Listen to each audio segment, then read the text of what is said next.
Hey, what's up guys? Welcome back for another video and a view into Huck's World. And today I am going to be doing a video review on the Huawei Watch. So we don't want to make this a long drawn out video because this is the Android Wear smartwatch. We've done a video on one before and the UI is pretty much the same except for some subtle differences between the different watches. So we are going to go over the specs so you'll know what's inside this particular watch. Okay? But we more so want to let you know what our experience was wearing this watch from day to day. The first thing I want to talk about is the build quality. The build quality is pretty much through the roof. It's a stainless steel casing. You can also get it in a black stainless steel, and you can also get this in a rose gold. Now, before we go on, you can also get the women's version as well. But the one I chose is the stainless steel version with the black leather band. Now, I like the fact that they put the home button at the 2 o'clock, which is very classy. I like the fact that it's a circular display, most of all, and they almost went bezel-less with this one, which is nice. So it gives you more screen real estate. Now, the lug statement, of course, makes it look like a traditional timepiece. But if you look at the lugs look more modern than it does traditional. Now, that's not a deal breaker. It just means that it's different, has a unique look to it, but it definitely looks good.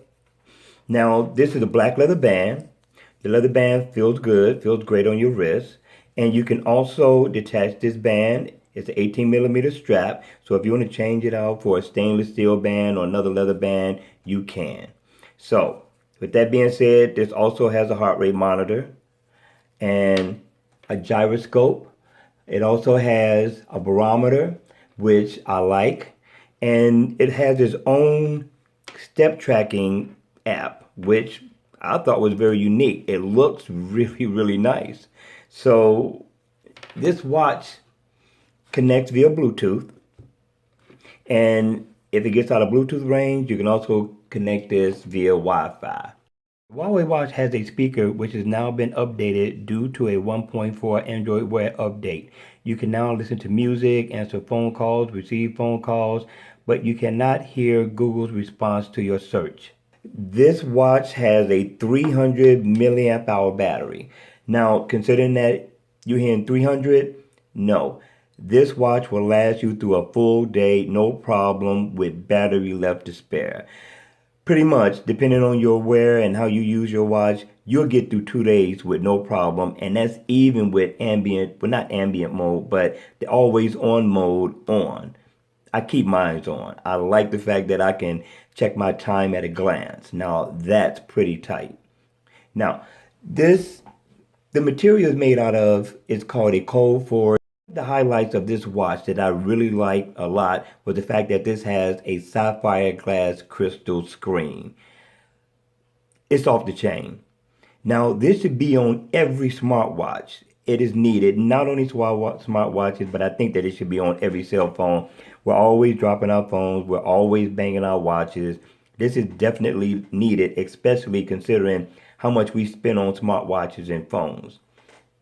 Now, this watch in size is a 42 millimeter, which was a nice touch on Huawei's part again.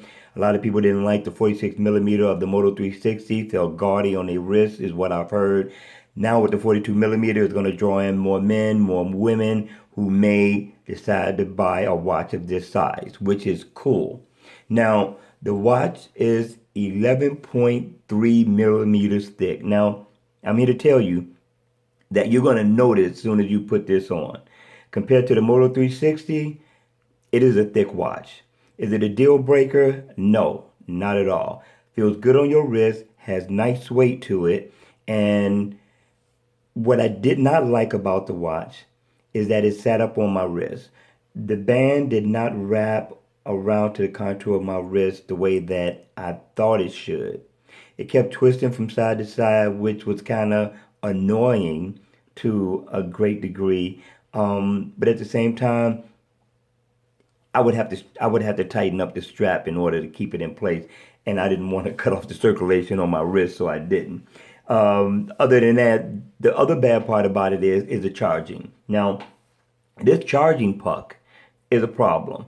No, they don't have Qi wireless charging, and I don't mind the proprietary chargers, but this one here is probably the worst over Samsung's proprietary charger. This puck, if you don't line these pins up right, you will wake up with a dead watch. You have to make sure that the charging symbol is on before you put this watch down to charge for the night.